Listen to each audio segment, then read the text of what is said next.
Well, good morning, everyone. Welcome to DWC Daybreak. My name is Michael Adolphs, and I'll be your face for radio that's going to lead you through this lovely morning of track work. Obviously, we have some of the best horses from around the world who are here for 6 Group 1 races, 3 Group 2s, over $30 million in prize money.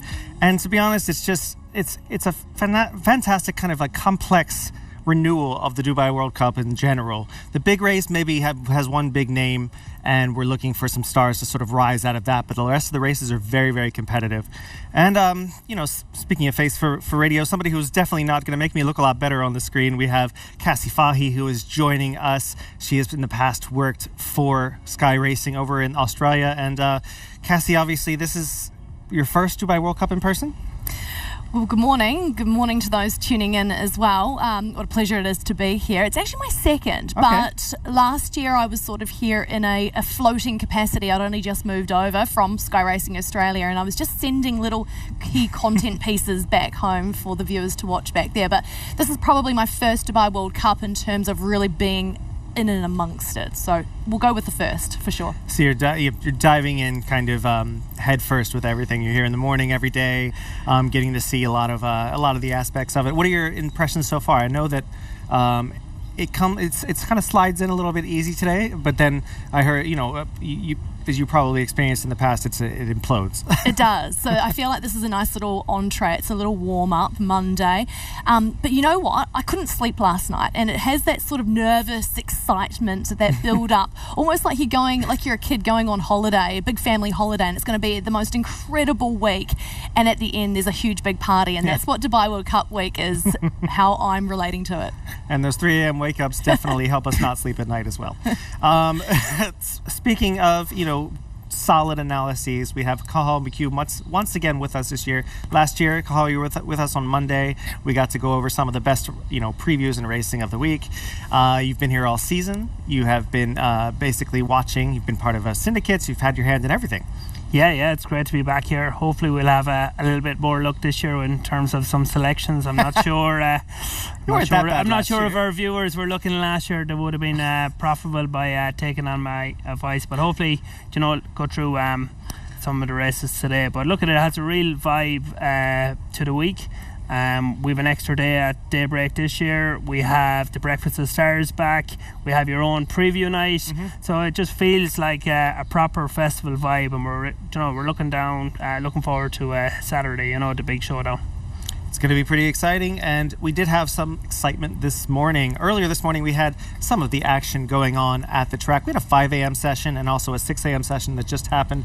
We saw some of the media coming around from all the way around the world. So we have some locals there, also South Africans and Frenchmen, and Scott Burton there from the Racing Post. Raul and Roll was out here, Dubai World Cup contender from the U.S., coming off of I believe a 5th place finish in the Saudi Cup. Looking well this morning for Kenny McPeak. He will be looking to basically make amends from that last run and carve down the margin. Japanese were out in full force. This is Peptide Nile, I'm sorry.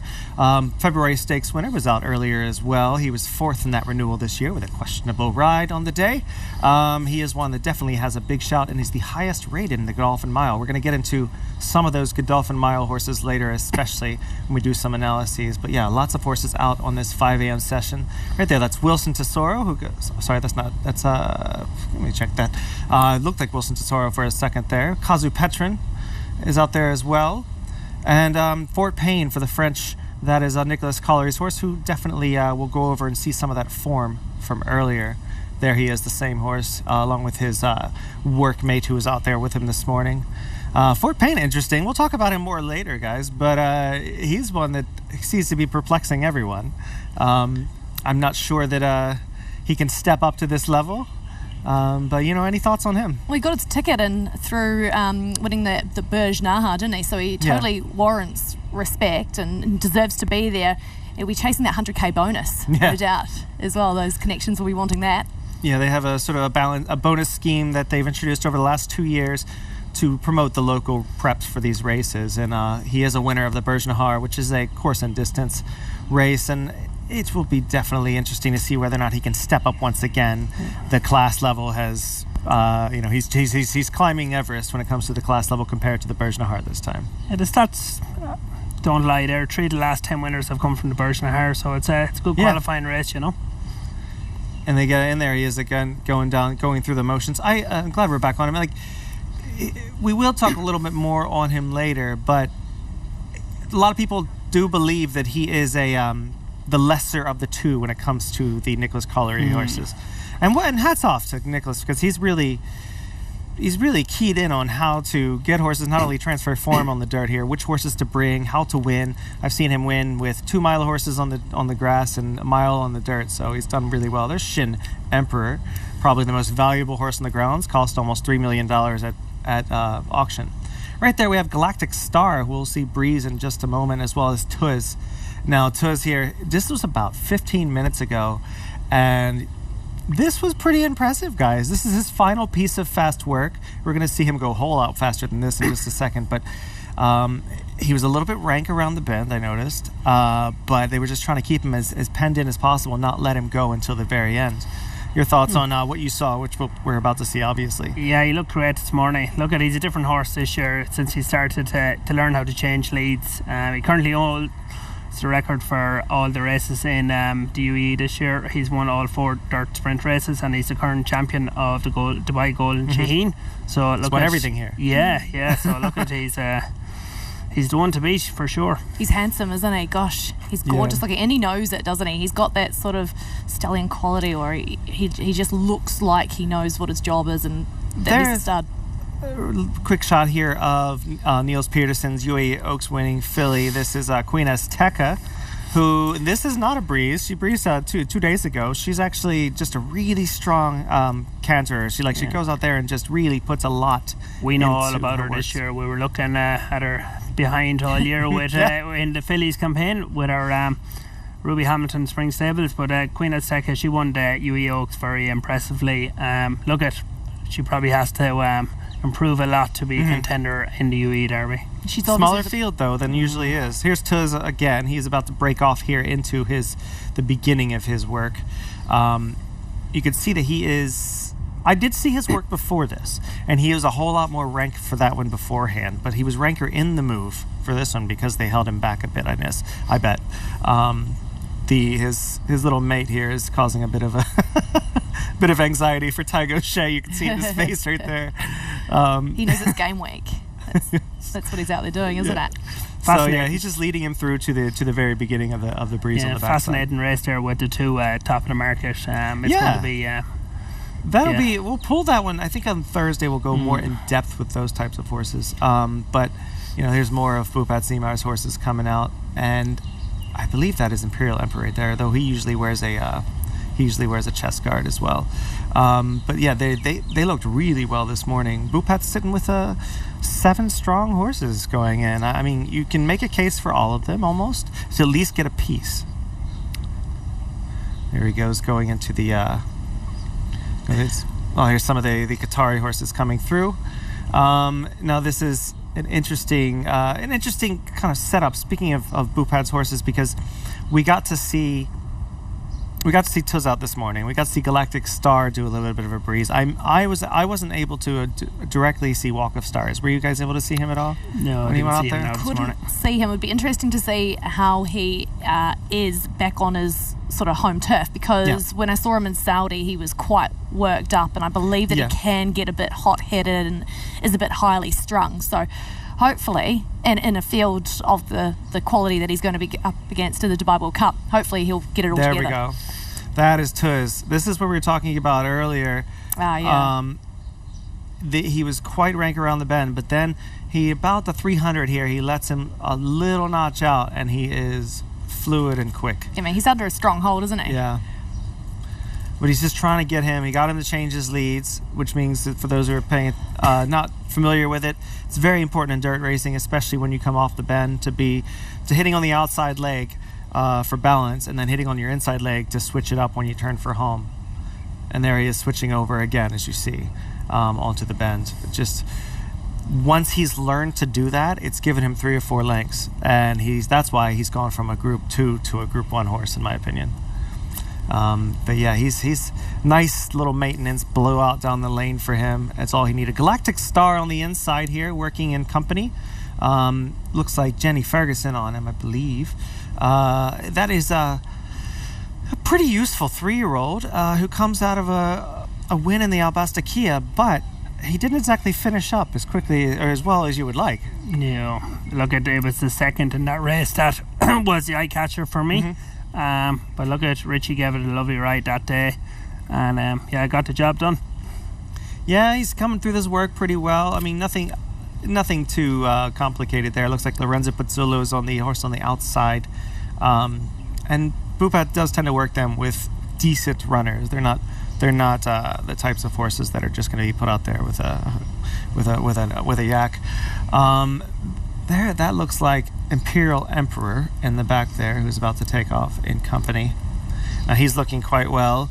Thoughts on him as he kind of has to step up into the big race? Yeah, look, he's been the success story of the year. He's been a dream horse for Diva Racing. I think it's we just mentioned before air there, it could be a night for the syndicates, which would be great. But like, that's been just like, what did they pay, $65,000 US dollars in the Godolphin sale last year? It looks money well spent today, doesn't it? Yeah, I mean, well, yeah, just under anytime you can spend under 6 figures and then wind up winning the races that they've won. It's pretty exciting. But it's a Bupat special, isn't it? Turning a Godolphin horse into a dirt specialist. He knows how to train those Dubawis, especially the ones that come from Charlie Appleby. So it's just it's become a time-honored tradition here over the last 10 years. He's taken those horses all the way back to North America, where he won multiple Group 1s with him, went to the first Saudi Cup with him, and just know, especially the big honking Dubawis, the ones with a lot of body to them. He knows how to get them over the dirt, trying to transition them into it. And I say that as I see Pupet's car, who's going to drive by here in just a moment. Look at Walk of Stars, beat him comprehensively in the race before Saudi. I know Walk Stars over in Riyadh didn't work out for him, but look, if you go back to that form previously, and I see Walk of Stars going to be, I think he'll get a bit of a freebie in front, and look, he's a different animal when he gets his own way in front. Yeah. Was anyone surprised that Tig opted to go that way? I was a little bit, just because they had faced each other before, and he had asserted himself over Imperial, and Imperial Emperor had every opportunity to kind of put it up to him. I mean, it's going to be a complex and exciting World Cup, I think, obviously, because it'll be exciting because Forever Young probably should win, and he'd be crowning him as the best in the world, probably officially at that point, especially on the dirt. But speaking of the Dubai World Cup, we are going to look back at some Dubai World Cup memories over the course of the week, and this is going to be we'll probably go over 4 or 5 per day, and we'll run this piece of footage in just a moment. The DWC memories will look all the way back here to 1996, and I think that there's a lot to learn from these older races, even though it was at Nad Al Sheba. We go all the way back to Cigar, to Singspiel. I mean, if we can get the we're gonna get the DWC memories up there, guys. It's the joys of live television. I just wonder if we can get that. Yeah, it's coming up in just a moment. Cigar, as coming from the States, was, for me, we'll see him in just a second, an iconic horse who kind of made so many fans around the world, not only. You can see him here basically ranging up on the outside with Jerry Bailey for the iconic Bill Mott here in 1996. There was a horse that finished second here in Soul of the Matter who gave him a proper scare on the day. Now, the rumor was that Cigar actually had he missed a work and had a bit of a foot issue the entire week and didn't do much while he was here, so we were very scared that he was going to not properly show himself. This was 97 was the year of Singspiel, but was His Highness Sheikh Mohammed bin Rashid Al Maktoum's first victory in the race in his old Darley Maroon colors, which was pretty exciting. Sir Michael Stout's only win, UK, it might be the UK's only victory in the World Cup to my knowledge. And Jerry Bailey, once again, in the saddle. They called it American over to get it done. Pretty exciting horse. One of my favorites, if not my favorite World Cup, is Silver Charm, the toughest horse I've ever seen. He just refused to lose, and he proved himself in this race, beating out Swain, who was also known to not want to lose. So it was 2 hard-knocking, ridiculously talented horses. Did you guys, as kids, were you able to watch these races and kind of enjoy them, or was it just something that was dirt racing and you weren't that interested in it? I don't really remember this period in my life, so and New Zealand is such a long way away from the glittering bright lights of Dubai. I don't even know if we would have seen it. Way down in the bottom of the world. So the gray one here is Silver Charm. Here comes Swain on the outside. Silver Charm has every right to lose here and still sticks his nose out. He was so tough. Wow. Oh, wow. Just gets it. He was very, very tough. And that was Gary Stevens on top of him for Bob Baffert, first of 4 victories in the race for him. 1999, huge shock here as a Mawutawakel for the Shadwell Silks, but this time with Saeed bin Saror. This horse would go on. Richard Hill's in the saddle, who's now one of the racing managers for Shadwell.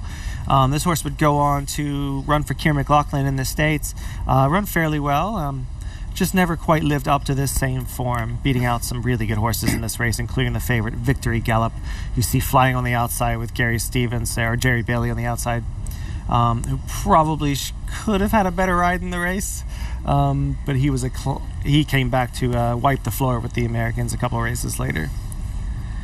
And last but not least of our memories here, we have, for many people, the best World Cup winner. This is Dubai Millennium, who took it to them early under Frankie Dettori. It was just too much to handle and ran off into the history books as one of the most impressive winners of any race anywhere in this process. The horse he's beating, Barons, in the maroon silks on the outside, was a really proper horse and probably the best horse in America at the time. Yeah, so this race kind of gave you the wow factor. Of, he wasn't beating any cigars or anything, but he was really amazing. Up there with last year's winner.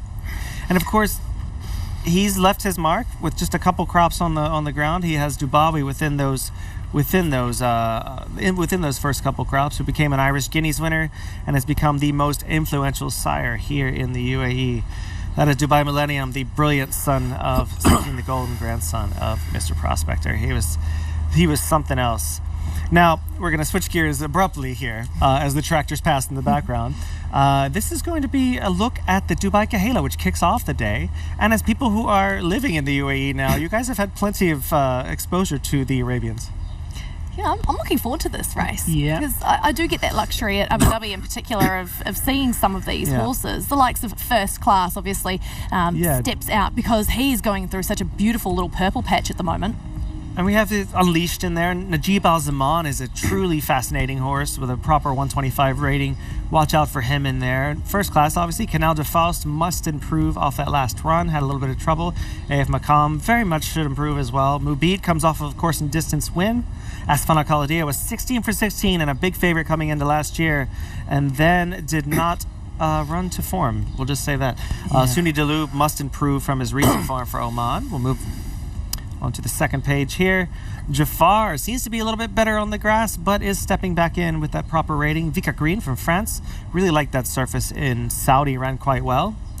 Vizier, proper horse on his day, has to have things his own way up there though. RB Mary Lila, and for Wathnan in Qatar.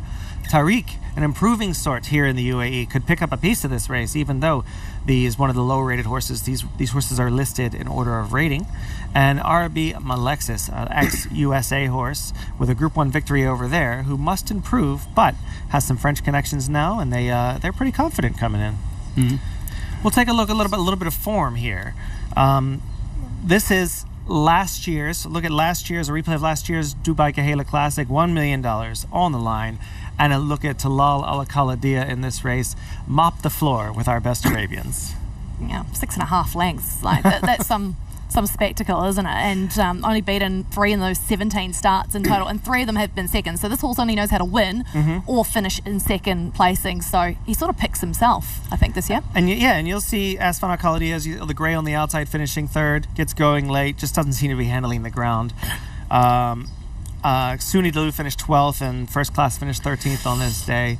Baraka, who finished second, was removed from consideration about a week ago from this race, so we hope he's doing well and comes back next year. Let's take a look at the local prep here. This is the Group 1 Al Maktoum Challenge Round 3 replay of that, where Mubid was very, very impressive on the day, kind of reversing form from before. he's good on the dirt, isn't he? Yeah. That's his best form, and he's going to need that here in this field against the likes of Talal Al-Khalida and First Class, who, I mean, I know First Class has been really good on the turf of late, but I think once these horses start to get into a bit of that purple patch, as I alluded to, they can be a bit hard to roll, so Mabid will need every little bit of help. Tark on the outside finishing well to be second. Hayab Al-Zaman in third there, came back to rock up in the Al Ain Mile, a Group 3 last week. And I know he was looking to try to get into this race. We also had Canal de Fos finishing fifth there and Jafar finishing eighth. Unleashed, Kahayla is a horse that's interesting because he kind of got stuck in the gate there for a while and was flat-footed coming out and needs to be forward. Yeah, so he'd be the one for me in this race out of all the locals. It just wasn't a going day the last day.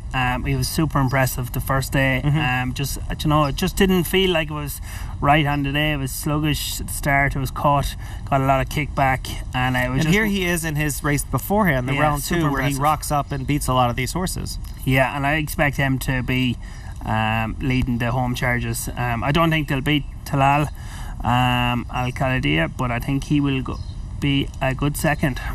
Unleashed, do you think he's a bit better when he is out there dictating the terms? Like, is that his kind of go? He wants to be out there leading? I don't know if it's dictating that he needs. I think he just needs to be free.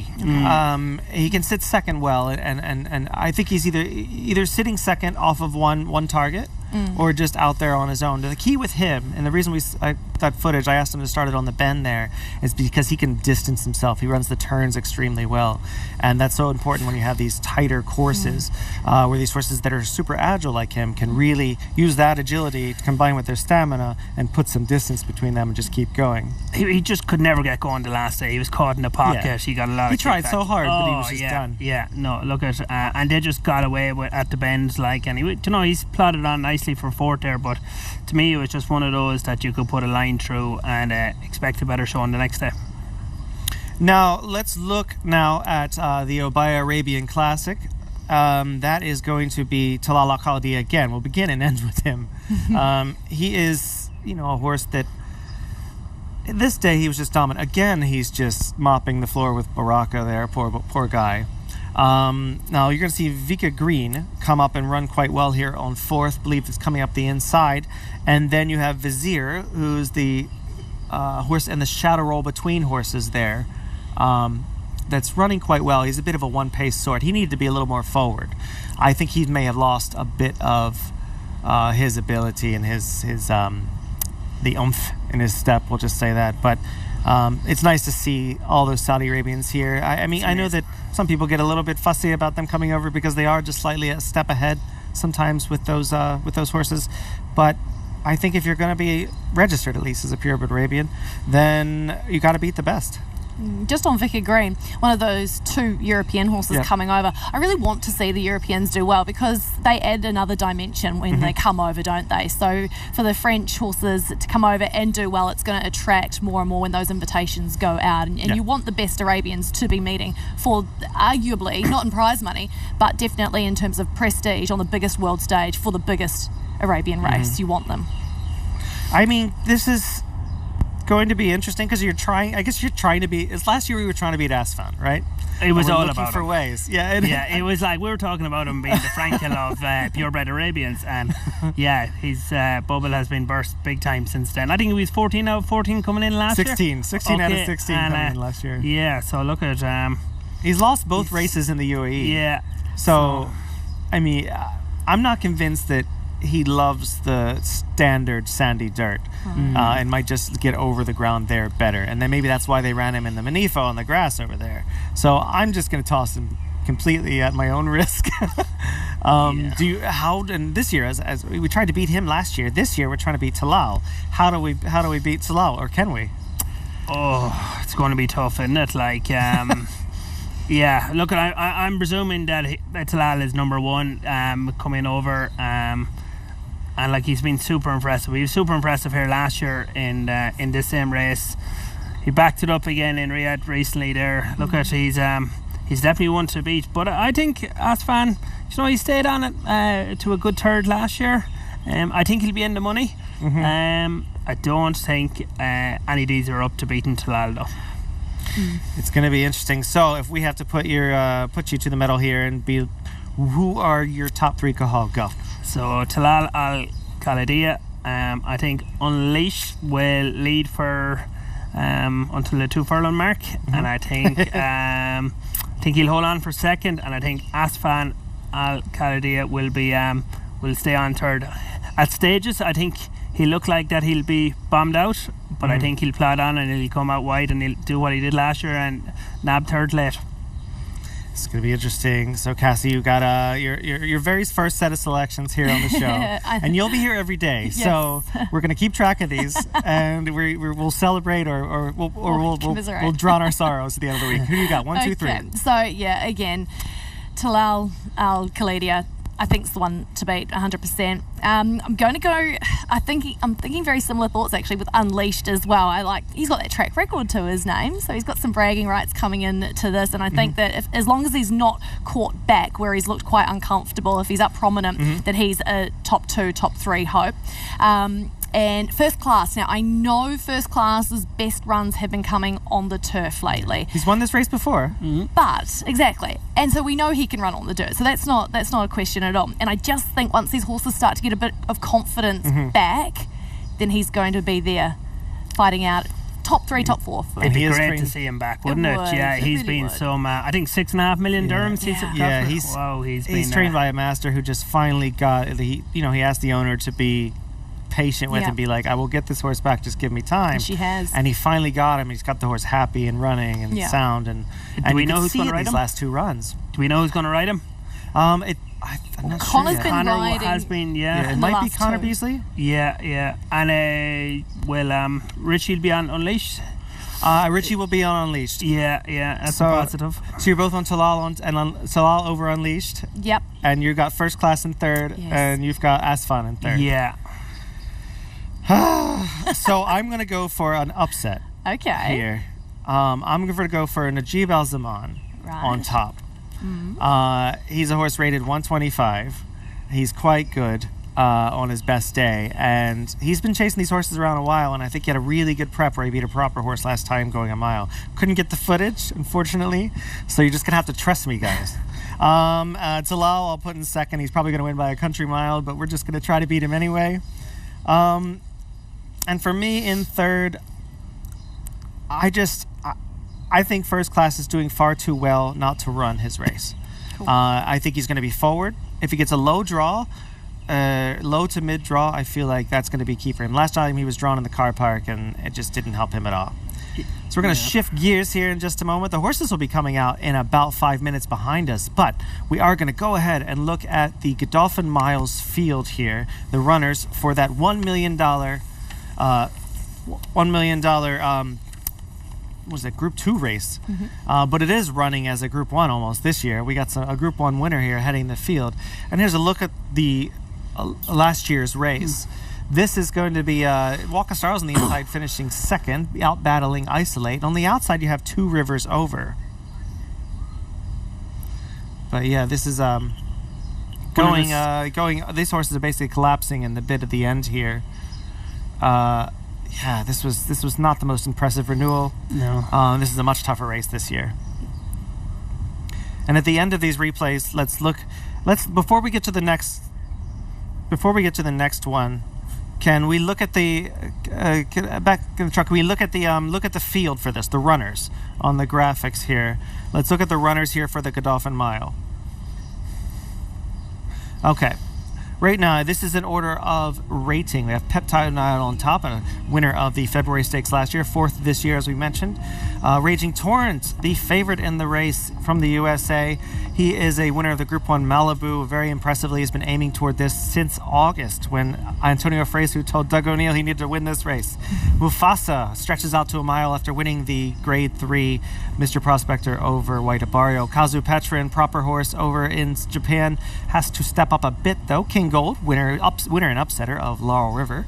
Sword Point coming in from Hong Kong with some good form there. Mestre must return to his best form that saw him win in Group 2 company. We'll look at that later. Little Vic from the States comes off a nice win over at Gulfstream Park. No Lunch, the mystery horse in the race in France. Nice looking grey son of Dubawi. Fantastic pedigree from the family of Salo. Steel Sunshine in from the USA. Big chance if the pieces fall apart like last year. Karib had a nice work here the other day. Good looking, nice little son of Speightstown. Cagliostro, very consistent, much like Karib. Wouldn't be shocked if he's in the top 3. And then we have Fort Payne, winner of the local prep here, the Burj Nahar. We'll look at that in a few seconds. And then we have the Mendelssohn Bay, third in that race. Sadati coming off a nice win over in the Jebel Ali Classic. And Oasis Boy, who we'll see in just a second, finishing second in the Burj Nahar. We'll take a look at that. Burj Nahar here, the little piece of form, if we can, guys. This is going to be Fort Payne winning. You'll see him sliding up in 4th right now. Oasis Boy running very well, returning to form, takes the lead in just a moment. Fort Payne slices between them and inhales him in the last few bits. Yeah, punches through well to find that line nice and strongly. You'd think we'll probably need a few favours going around in the Godolphin Mile this time. I think Stefan Pasquier gets the ride. I'm not certain on that. Mendelssohn Bay is rallying on the outside to finish 3rd, and Cagliostro is right beside him there. So, some decent form there, Kahayla. I mean, do you think that Fort Payne has a shot? Yeah, look at it. I don't think he's the best in his own house or his own stable, and we'll come to that later. But look at he did everything right there. Oasis Boy plotted on well. Look at I thought if the Fort travelled a little bit better, the Watnan horse. Thought if he travelled a little bit better, he'd be much closer to them on Saturday. He just never got going until really late. Speaking of getting closer, we see this big lead collapse by Laurel River, our defending World Cup winner, who loses in a final strides. Spoiler alert. This is King Gold flying on the outside, the grey on the wrong lead there, looking a little bit awkward, but he still gets it done under Audrey de Vries. Cagliostro rallying between horses, running once again as a bit of a bridesmaid, and I think he'll do it again. And then we have Mestre being a disappointing 8th in the back there in those gold silks of Jebel Ali. That was a sensational finish that night, wasn't it? I remember watching it thinking, game over, turned my back, and all of a sudden the winner changed.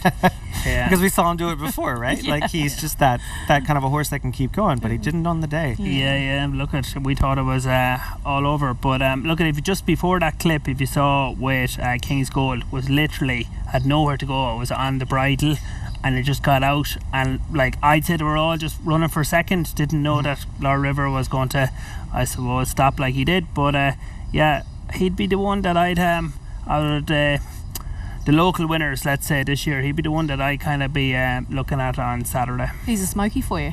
Yeah. He's interesting. He was ridden, but the thing is, when a French horse gets bottled up like that, I'm not too worried about it, because that's what they're used to. They tip out and roll. I would worry about his post in general, that if he's out there getting bounced around on the outside. Post is absolutely vital in this race, because if you draw in the car park, your chances are minimal unless you're a drop back and make a run sort, or you absolutely have to lead and you're going to have to like bolt out of the outside gate. I think it'll be interesting that just the general form lines in the UAE. Do you think they can hold up to the US? No, not this week. But look at the stats. 6 of the last 10 winners came from UAE form. Doug Watson has 3 out of the last 10, so he certainly knows how to train a winner for this race. He has Oasis Boy here. But look at, we've one there to come across now in a few minutes. He hasn't raced for Bupit Samir yet, but he's definitely one that I'm looking forward to seeing on Saturday. One who we'll take a look at a bit of form here. This is going to be a replay of the Group 2 Al Maktoum Mile. Mestre here, we mentioned before, he was disappointing in the Firebreak, but the race beforehand, this is Group 2 company in theory, which he beats out Karib here on the outside, who's hard trying under Sylvester de Sousa to finish second. Mestre here had things his own way, but did go quick. Did you just put a line through his last run with Laurel River just going off so hard? And I will say, we timed out the splits on the Laurel River race, and he, from the 7 furlong to the 3 furlong pole, he basically ran the fastest half mile in the history of this track in 43.1 for 800 meters. So they went really fast, and it cooked him. So that's probably why he hasn't run since. So, I mean, and speaking of Karib, we'll take a look about his best form here in just a second. This is the Jebel Ali Mile. He comes back and wins this impressively. You'll see him sliding up the rail here, beating out Sadati. Now, is he in either of your calculations as far as like just picking up a piece at least? Probably not. I'd probably be leaning more so towards the Michael Costa runners over Kareeb, and that's no disrespect whatsoever at all to that horse. I'd love to own a horse like him, but I think for me, and on Sadati here as well, I saw he was actually nominated and then he was scratched out of a race a couple of weeks ago, so they've really bottled him up for this one, so I'd be more inclined to go Sadati over Kareeb. Interesting to see how that turns out. I know that Ray, I think, has first selection on those two horses between Mestre and Sadati, and I think that they will I think that Florence Roux is riding the second call coming in from the States. So it would be a perfect match for either of those horses. Florence done so well with horses with a little bit of pace that he needs to what's the word, sort of partition that out, or portion that out to make sure that they properly finish up. Speaking of the American form that we mentioned earlier, let's take a quick look at the horse they all have to beat on paper. This is the Group 1 Malibu. This was at Santa Anita. This is the last Grade 1 of the year in the States. And this is him on the outside sort of taking over and just outgutting these horses. Frankie Dettori was in the saddle for the first time in this day. Antonio Fresu comes up and flies on the outside under multiple Grade 1 winner Stronghold to finish second. It was more of a two-turn horse. Unfortunately, loses the ride on him today because he gave him up that day. But he probably did the right thing because that horse took him to the Kentucky Derby. But Raging Torrent never had that kind of stamina. He's always been a sprinter miler. Does he have the stamina to get the mile for either of you? Well, because he's been dynamic over the 1,400 metres, the 7 furlongs, so that extra 200. Yeah, what is it going to be like? But apparently, I did read, Doug O'Neill said the 1 turn mile is the key for this horse, he thinks. So he seems very confident. Yeah, for me, the Americans have brought like third and fourth tier kind of horses for this race over the year. This stands out as a first tier horse. Yeah. And Doug O'Neill certainly knows how to win this race. So, twice he's done it. Yeah, look at that alone. And Frankie, will he get his winner on World Cup night? He won't be a million miles away. Well, speaking of the Americans, we'll take a look at the second choice in the market right now. This is the Mr. Prospector Stakes. This is Mufasa. Now, this is a 7 furlong race, rather, so he does have to step up as well. But this horse is really talented. He's recently acquired by Triple R, Sheikh Rashid's Triple R Racing here, trained by Bupat Seymour now. We just saw him breeze a minute ago.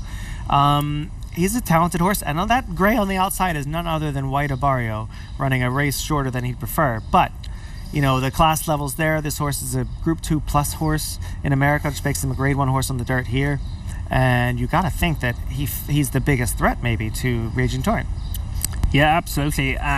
Just on looking at some of the interviews and reviews and whatnot, it would seem to be clear that the trainer thought and gave clear instructions not to get any kickback. So that's going to be a worry in terms of a draw bias with this race on Saturday. But yeah, look, there's no better man than Bupat Samir to improve one on the dirt. But I'm just wondering, how long has he been in the UAE? Yeah, he got here in January. Okay, so he's had a couple months. I mean, there are a lot of people that don't like that as an idea, as a concept of just, they're coming over, they're going to need that first run. But Raging Torrent has just got here this week. Is he going to? So I mean, does that 2 months give him an edge? I mean, he seems to be working pretty well. He seems to be a standard horse, just nothing really bothers him too much. I did talk to Nacho Correas in the States, and he said that the horse is pretty uncomplicated, just as you mentioned, doesn't love kickback, can run on the outside nice and free, and doesn't need the lead, but just has enough pace to take it if they want. He might have a little more pace than Raging Torrent early.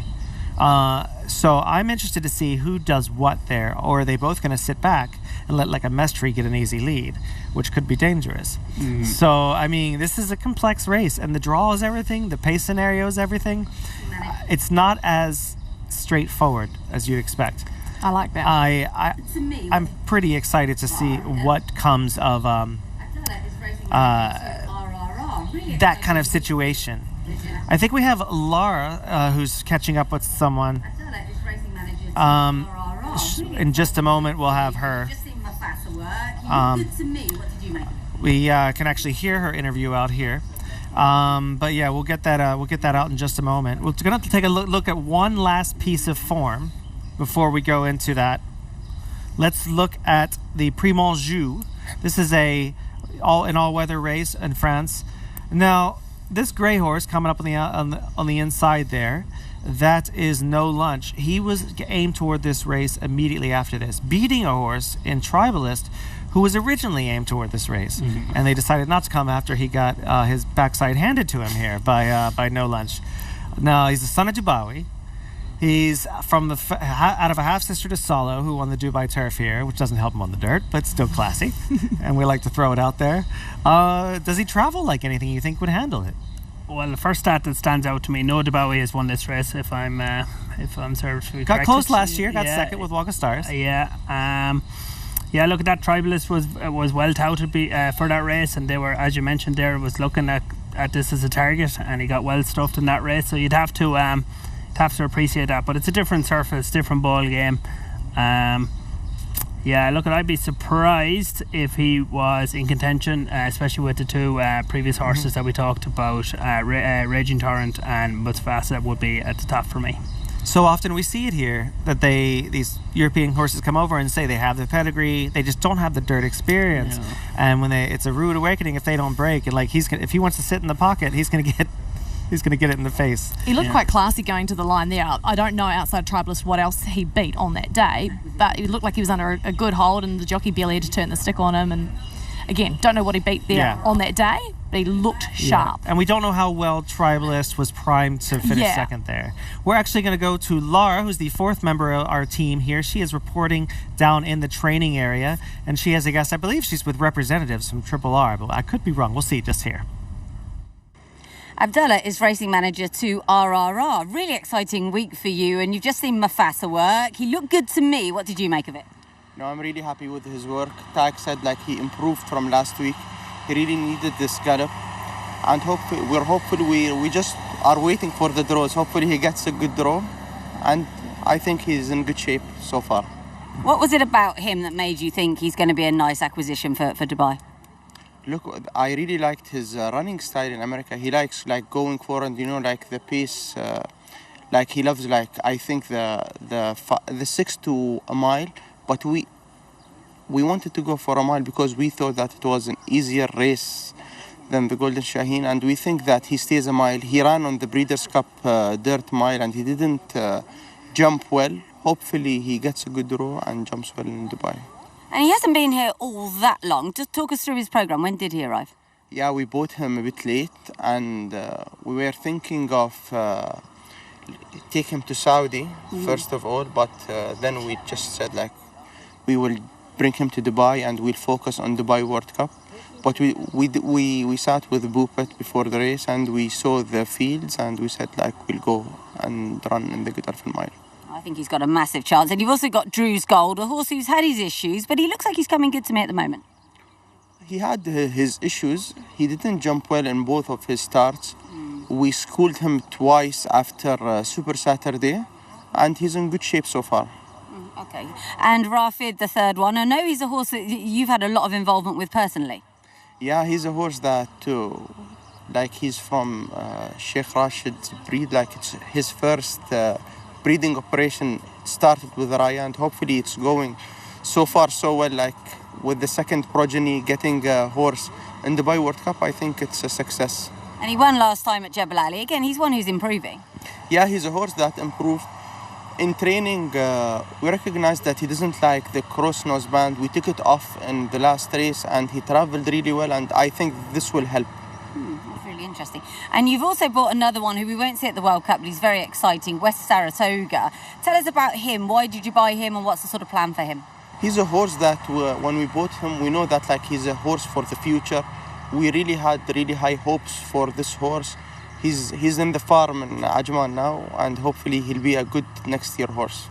Well, really exciting. Many thanks. Always good to speak to you, and good luck on Saturday. Thank you, Laura. It's always a pleasure to do an interview with you. Thank you. You're so good. From the Racing Postal. Yep, that was Laura checking in. Laura checking in with Triple R Racing there, Abdullah. Pretty fascinating lineup they have going in. Rafford going into the UAE Derby, he mentioned. Horses should be very, wouldn't be shocked with Doug Watson to get a piece of that. What do you think is their best shot? They've got, I think, 4 or 5 going in. They even have Drew's Gold, who's got an outside shot in the Shaheen. Yeah, look, I don't want to ruin my selections for the Godolphin Mile, but I believe their best shot of a winner is Mufasa. They have a good race record in this race. I think Isolate won 2 years ago. Isolate was an agonising third for me last year. Yeah, I know. Was it drawn wide? So lesson learned from that. It's just very hard. The draw is key. If you're looking at the previous draws, 8, 2, 1, 2. So look at anything less than 8 there, but look at 2 and 1 draws. The low draws really went well the last couple of years. But I believe he's going well. I think they'd like to maybe have got a run into him before Saturday. But I think he's ticks all the boxes. I don't know, is it that strong of a race? I think if you take Raging Torrent and Mufasa out of it, I think it's kind of, it's a competitive field. I think there's like 8 out of the field that it's ranged between 4 and 10 to 1 in the market, in the international market. So which that tells its own story, And well, they actually said there that they've specifically targeted this race, the Godolphin Mile, because they thought the Shaheen was a bit trickier. So that to me says that they're going in for this easier one with Mufasa in a real high hope sort of. They think they're a high hope. Raging Torrent's interesting to me as far as a Doug O'Neill type, because this is the first time they've stepped up in distance with the horse that they're trying to win the race with. The 2 times they've won the race, I look back, were the horse coming out of a 1.25 mile race in Spring at Last, who ran up the track in the San Diego Handicap, came back and won here and just dusted them at Nat Al Shiba. And then 2 Rivers Over was stepping down and tripped from a 1 mile and a 16th race around 2 turns, where he was kind of outclassed that day in a grade 2. So maybe this is a little bit too perfect for him. Do you know what I mean? Like maybe there is a question of stamina. Maybe they're like they've won it with horses they didn't quite expect to win as well as they did. I'm not going to doubt anyone named Doug when it comes to this race. They won 5 of them between the 2 of them, Doug O'Neill and Doug Watson. But I'm fascinated to see. Like I said before, I'm just fascinated to see how it goes. Like how these horses are going to, where they're going to be drawn, where they're going to break, and we'll find out the draw later on today for this race. Now, Laura actually has someone else with her. We're going to go to her now. She is over at the training area. The Racing Post is also on the Dubai World Cup notes team. Really good to have you here this week. Your second World Cup? Yes, was here first when Ushba Tesoro won, so that was a very dramatic race. And Equinox, of course, he was unbelievable that year. So great to be back, Laura. Thanks for having me. It is good to be back, isn't it? And we've got a nice British contingent over here. And I know West Acres one that you're quite keen on, and George Scott's pretty keen on him as well. Yeah, he is. I think George is always a bit reluctant to talk his horses up too much, especially with this horse because of the injury problems that he's had. But all the more better to see him out and improving this season, winning the Group 3 and then the Group 2. He's been a real star on the sprinting scene in Dubai this carnival, and can't wait to see him improve again, which I think he can. Still a young, unexposed horse. Got himself out of trouble a little bit last time. I think he can be perhaps upgraded on that run, and he should be tough to beat in the Alquoz, I think. Yeah, I think he will be. And you spend quite a lot of time over in Hong Kong, so you'll have seen Romantic Warrior more than me. And I know Forever Young's officially the best horse in the world, but for me, that billing really does belong to Romantic Warrior. Yeah, I think I definitely agree with you on that. Don't get me wrong, I am a bit sad that we're not going to see the rematch of the Saudi Cup in the World Cup, Romantic Warrior back on the dirt, but we know that he loves the turf. Winner, of course, in the Jebel Hatta is coming back for the Dubai Turf. We know that it's a trip that he loves and he excels in these conditions, so can't wait to see him back and just add to an exquisite global CV. Yeah, and I think Nation's Prize probably his main rival in that, but really he should just turn up and win, shouldn't he? I think so. I think as long as the race in Saudi hasn't made too much of a mark, it's always hard to gauge, but all the signs seem really positive from Danny Shum, so fingers crossed we can see him at his best. And the Shima Classic's always a good race. Rebels Romance bidding to make history because no horse has ever won this twice. Do you think he'll do it? I think he could be a bit vulnerable. I think it's a strong race. You've got horses coming from all over the world, obviously, to compete against him. I think tactics are going to be very interesting.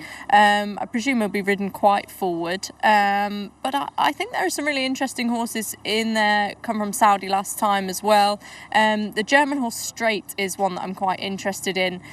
He was held up quite late in Saudi, but actually showed a really good turn of foot off what was a sprint to finish up 5th that day. So I'll be keeping my eye on him. Okay, yeah, nice one. That's perhaps gone under the radar, our only German. Well, great to speak to you and enjoy the rest of the week. Thanks very much. Thank you, Laura. That was riveting. Now, we always welcome the world-class world journalists from around the globe. It's going to be fun this week because, we're going to have parties, we're going to have gatherings, we'll have great racing, great training, some horses going on behind us. But before we get to all that, we're going to go to our final selections for the Godolphin Mile and every other race. You ready? No, I'm kidding. No, just the Godolphin Mile right now. As we said, there are differing opinions on the strength of the race. I think it's a stronger renewal than usual.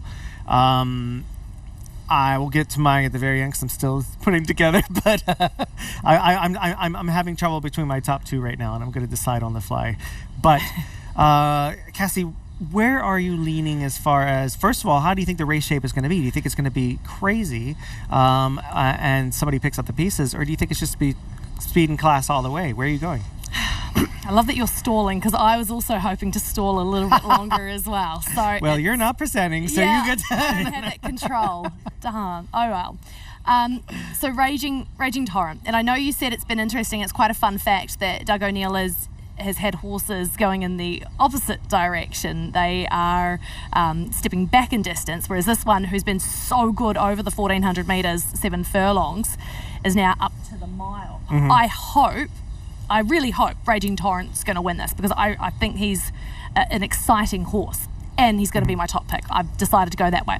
I am going to throw in Sword Point because this horse out of Hong Kong, he was actually bought out of Australia and he won a black type back in Australia when he was trained by Chris Waller, who's an absolute champion of a trainer. He's by American Pharoah. Mm-hmm. He has had limited opportunities on the dirt. He's only had 2, but he's won both of them. So okay. I think he's going to grow an extra leg out there and really prove himself, and whether or not you think this is a strong race or not, I think he is going to come over and be in and amongst it. He left Hong Kong last Tuesday, so he's been here almost a week now, so it'll be good to see how he has settled in. I think he was actually unlucky not to have won a Hong Kong derby, which obviously is over a longer distance, but I think he's a versatile type that could just be enough to get him across the line in a top 3 in this kind of a race. So Raging Torrent, Sword Point, Mufasa. All right. Oof. Cahill, you're up. Yeah, look at it. Looks like we're going to have the same selection again. Yeah, and it just comes back to it. We didn't travel from Abu Dhabi together and talk about this for an hour all morning. I promise. I want to change my picks now. I don't want people to think we're copying. No, we're going to be different though on our 1, 2, 3. Okay. So yeah, Raging Torrent. They're just saying Mufasa is second, and I'll tell you, he would be my strong selection if he had raced in the UE previously for Booper. Okay. I just think it's I know we talked about it a few minutes ago, Michael, about Raging Torrent has only landed a week and he has to race whatever, but there's a bit to settle into a new stable. So what my trainers tell me when I go buy a horse, get them here in July, let them 2 or 3 months to settle in, and that all takes its toll on the horses. So I'm just going to take that into consideration when I'm putting Mufasa for second. If he had arrived just like Raging Torrent this week, I'd have him ahead of him actually. I just think that little bit of settling down period is going to go against him. And I think King's Gold, I think the front 2 are going to be well clear, and it's going to be a bit like the Laurel River King's Gold race. I just think he's going to come late and pick up the pieces. I think they tried an experiment to go the Maktoum Challenge trip the last day, which you have to commend them for that. I know they got rewarded with Fort Payne winning, and they got handsomely compensated for that by winning the mile race. But I think King's Gold could snap up third. But one then for the locals then, I think, and it'd be great to see, he was 4th last year, the UE Derby. Melson Bay, I think he'll run into the money. I think he'll be anywhere from 4th to 6th. Yeah, it's interesting because if for those who are investing, we'll say, if you can get in each way through 4 spots, Mendelssohn Bay 33s is fantastic. But I want to say, if Raging Torrent is drawn 10 and Mufasa is drawn anywhere 1 to 5, my selections flip. So the draw is later, right? Yeah. And it's a flick of a coin between the two of them. But if there was like a substantial difference in terms of the draws, like I'd be heavily influenced by that. I think whichever horse is drawn lowest between like 1 and 6, let's say, I think they have a clear advantage on the rest of the field. Yeah, it's fascinating when it comes to what's going to happen just later on today as far as the draw and guessing what this pace scenario is going to be based on it. For me, I'm going to mention 4 horses here. If you like I mentioned before, Mendelssohn Bay. If I'm going to go bottom to top, so Mendelssohn Bay I put in 4th. If you can get 4 places, I just think he's just going to keep coming. He's a mile and 8th horse. He's going to keep coming and keep coming and keep coming. Top 3, I think it'll be dominated by American Form, but I'm going to toss Mufasa at my own risk. And I love you, Bupat. I wish you well. I think you'll do great with this horse next season. So it's just very difficult to get a horse perfect for this race off of that bit of a rest. I'd like to see more gate works with him, things like that, just to sharpen him up a bit. He might just be too fast and too good for these horses, but he might get late at the end, and I worry about that with Raging Torrent as well. In 3rd place, I'm going to put Cagliostro. He's 12-1 right now. He's so consistent. He's a lovely bridesmaid. He always takes home a check, and I think he'll get a much more aggressive ride this time. Put him in the middle of the pack and just get him rolling. I don't think he's good enough to win, but I do think that he's going to be in the top 3, hands down. Probably one of my favorite sure things of the week is him in the top 3 or 4. Now, 2nd place, I have Raging Torrent. He's just too classy, too fast, with too good of a connections who know how to get this done. On numbers, he's a length or 2 faster than Mufasa. So that's the thing, like, he's just faster than everybody else. He's a proper grade 1 horse at 7 furlongs. Is he a group 2 UAE horse at a mile? Probably, but I think a horse is going to catch him, especially if there's a pace meltdown, which I do expect. Steel Sunshine is my number 1, 14-1 right now. He just finished 2nd to a horse that would mop the floor with Raging Torrent named Mindframe. And Mindframe didn't have his best race that day, but this horse ran up to him after getting shoved at basically cut off at the start of that race. So big trip note with him. He's a proper 1-turn mile horse. That's his game. He ran a very good 5th in the 6th in the Pegasus, coming from last after a tough trip. He's one, if he gets out there under Christophe Lemaire, saves some ground, gets to the rail, he's going to come running. It's going to be pretty exciting. I think that he's the one that I'm just like, price-wise, 14-1, I'm just like, please, just everybody, shh. This is the only time anybody's ever going to talk about him. But hopefully that's the case. But I just think he's a horse that should be dead fit for this race. Have you looked at him at all, or at his form at least? Steel Sunshine, he's sort of flown under the radar for me. Yeah. By all means, but I'm going to go and deep dive look at the American form of him and Little Vic. Little Vic's getting a little more attention. Yeah, he's a bigger, stronger, good-looking horse, but this is probably a better horse than Little Vic, and should be. And Bobby DeBona, the trainer, smaller trainer there, but high percentage trainer, and does very well with improving lower-level horses into stakes horses. Good businessman, and just his first runner here, I'd really love for him to run well. Yeah. He probably takes a lot of boxes in terms of the trip, where we've a lot of doubts over a lot of the other runners. But as you've said there, like, this is his ideal trip, 1-turn mile. Like, that's huge in this race, right? Yeah. Look, we talked about Mendelssohn Bay, wanted a little bit further. We talked about King's Gold gone in the Mactoum Challenge trip. I know dropping back down, but like, this is the one horse probably out of them all that ticks the box in terms of turn and trip. And that's key. I think that is absolutely what we need. I would love to see a overcast day, a little cooler like we had last year, if you remember, where it was a little more fair, the track in the beginning of the day, because it's when it's hot. This is where the desert meets the humidity. When it's hot here and sun is blazing down, that track could be a speedway, because it's hard to close on it. But last year, the first few races, it was all overcast and it was very fair and cooler. There was more moisture in the dirt, so horses were closing from mid-pack at least. So it's very rare that you see, I know it's simple as the sun, but it's very rare that you see a horse closing on a dry, sunny day here. It's always look at Rebels Romance when he won the UAE Derby from second to last. It was on a cooler, overcast day. Like they just need that moisture in the ground to pick it up. If they have a little bit of that, I love him. But I still think even he's tough. He'll take the dirt. He'll come up the inside. I just love a pace meltdown into a horse that I know is coming. Like I know he's going to be there. And I know he's got one of the best riders in the world picking up the mountain, Christophe Lemaire. So I hate a favorite. So I'm just always trying to beat the favorites. Yeah. I know we're trying to give out the best selections, but we're doing our best to also give you some value as well and some more interesting aspects of it. But so you guys pretty confident with your selections so far? Well, not now. No. Yeah. Look at, I know you know your pedigree's a little bit better, Michael. Like Raging Torrent, like any doubt about the mile? Like if this race was over 7 furlongs, it's game over. Yeah. If anybody bothers him, there's a little doubt. Yeah, that's what's fascinating about a lot of these races is that so much of it's going to be post and pace. Mystery is going to be bothering him, surely. Going on his previous races, like he's not going to get a freebie in front. And look at the talked about.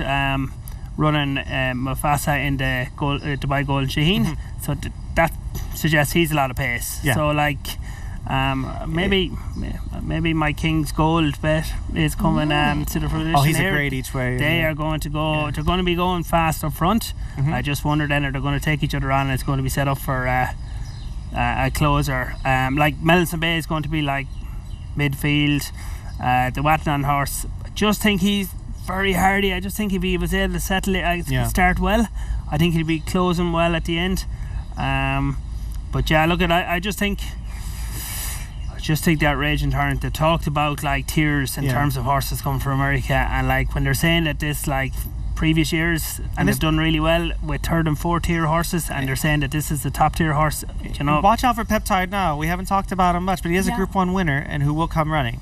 This is the Godolphin Mile is early in the day. It's I believe the 3rd race of the day. It's kicking off what is going to be the proper American thoroughbred dirt racing of the day, and it's pretty fascinating. I mean, I think that anybody who wants to poke holes in this card really isn't looking at these races like this. This is just a phenomenal way to start your thoroughbred racing on the day. It's the biggest field of the day too. Yeah, it's going to be it's the most competitive. It's probably the trickiest race to pick a winner on. Thanks for bringing me on this morning for that. It's the most difficult race. Yeah, but it's good that you live in the UAE. We have dirt miles everywhere. You're just gonna have. Well, you wouldn't think it now with my jumper on here, absolutely sweating. But anyway, that just shows you the difference between 6:30 and 7:30. Yeah. Okay, we're looking forward to Saturday, and it's a great start to the week. Yeah, it's gonna be a fun race. It's gonna be a fun cut. Right. And so this is the beginning of a beautiful beginning of the week. We're going to be jumping through a lot of these races, 2 or 3 races per day as we go through here on DWC Daybreak. I think that we are looking at what's going to be a couple of big surprises, hopefully, in the big races, and probably even in the biggest race, a not big surprise, something that's going to be fascinating in general. We thank you all for tuning in here today on DWC Daybreak. We'll be back again tomorrow at 6:30 a.m. and throughout the week. We have a 2-hour show on Thursday with the old Breakfast with the Stars, now called The Morning Gallop, and we'll be here all the way through Friday, and then Saturday is the big day, 30+ million on the line, including the $12 million Dubai World Cup. My name is Michael Adolson. I was joined here by Kahal McHugh and Cassie Fahy. We will see you tomorrow. May all your photo finishes be winning ones.